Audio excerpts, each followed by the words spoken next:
ఈరోజు జనసేన తలపెట్టిన రైతులకి మద్దతుగా నివర్ తుఫాను వల్ల నష్టపోయిన రైతాంగానికి మద్దతుగా అన్ని జిల్లాల మెయిన్ హెడ్ క్వార్టర్స్ కలెక్టరేట్లో మేము రైతులకు పక్షాన నిలబడుతూ కలెక్టరేట్కి వినతి పత్రాలు అందజేయడం జరిగింది. దాంట్లో భాగంగా నేను మచిలీపట్నం రావడం జరిగింది. కలెక్టర్ గారి కార్యాలయానికి అందజేశాం. ఎందుకంటే ప్రభుత్వం మాకు రోడ్ల మీదకి రావాలి సరదా కాదు, పరిస్థితులు ఇబ్బంది కలిగించాలి అంతకంటే కాదు. కాకపోతే ప్రభుత్వం నిమ్మకు నీరెత్తినట్టుగా ఉంటే మటుకు ఖచ్చితంగా ఇలాంటి పరిస్థితులు ముందు ఎక్కువ అవుతాయి తప్ప తక్కువ. అందుకని ఇప్పటికైనా ప్రభుత్వం మేల్కొని రోడ్ల మీదకి ప్రజలకి ప్రజాజీవనాన్ని ఇబ్బంది కలిగించకుండా మీరు ఇప్పుడు దీన్ని దృష్టిలో పెట్టుకొని రైతులకు అండగా నిలబడండి.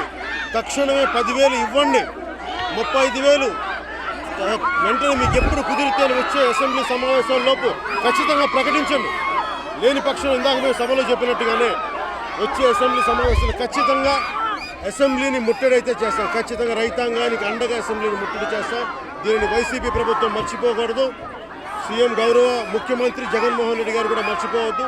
దయచేసి దీనిని మేము వస్తుంది, ప్రజలు రైతాంగం కన్నీళ్లు పెడుతున్నారు, వారికి అండగా ఉండండి. వారికి మీరు ఎంతో కొంత ఉదారంగా మీరు బయటికి రండి.